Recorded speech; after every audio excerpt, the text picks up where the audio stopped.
We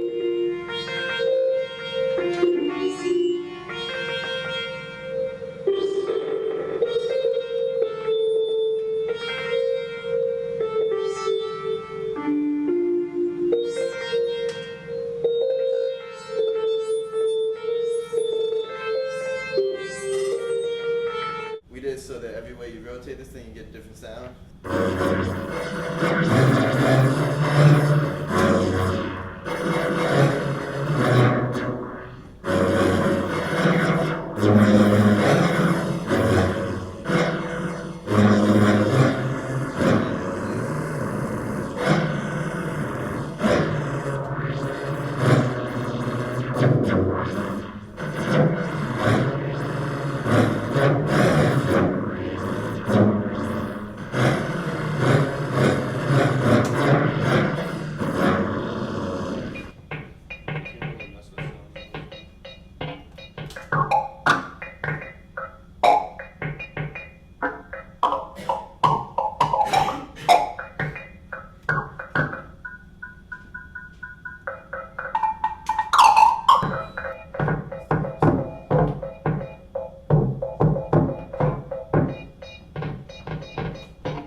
This one over here is just 2x2 frame, square frame with 3 lasers over here and 4 lasers over here and 4 photo cells over here and 3 photo cells down there.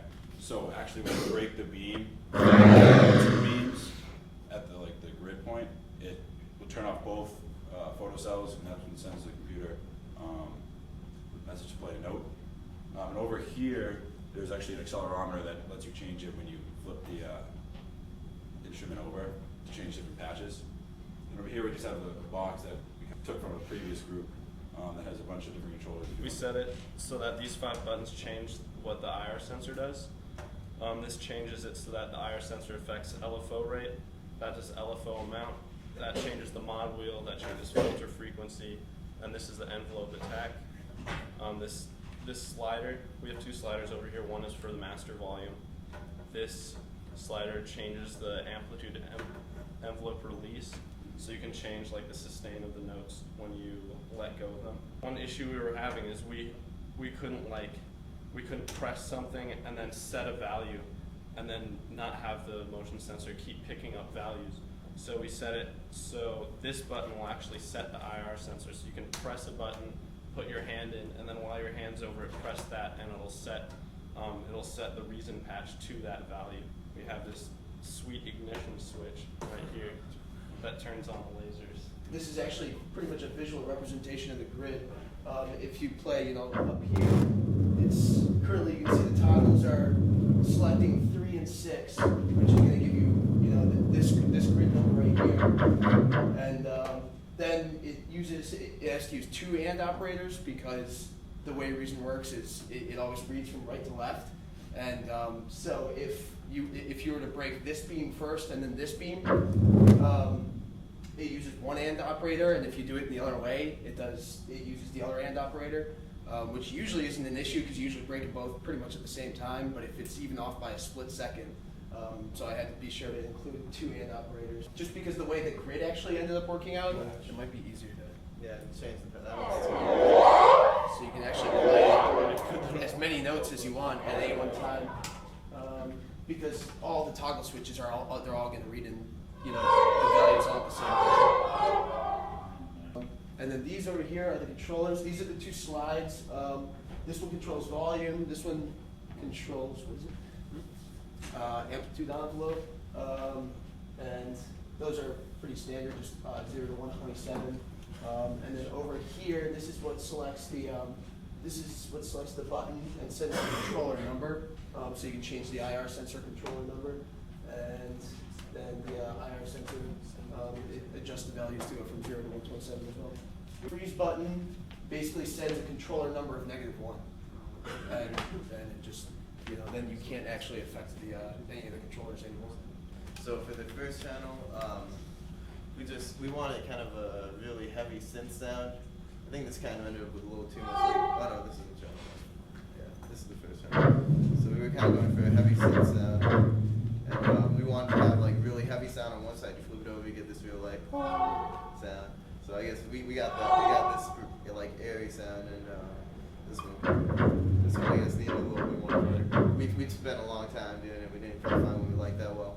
But the most interesting one was the NN19, because we were able to, like, once you know the note number of each laser, you can line it up, as you can see here, this little bit here, with and then put in individual samples. And they're pretty responsive. You can go pretty quick between them. So it's just And you can play it like that. Yeah, you can even pretend you kind of like you're playing a drum set. And then there was this sound we found. We just kind of, there was another kind of like, you know, just airy sound that we used.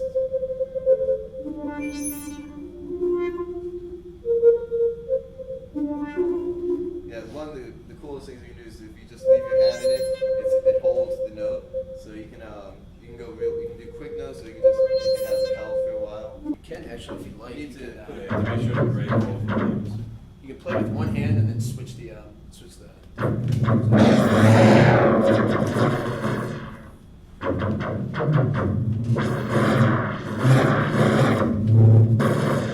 fist is just about the perfect size, so it's if you hit in the middle.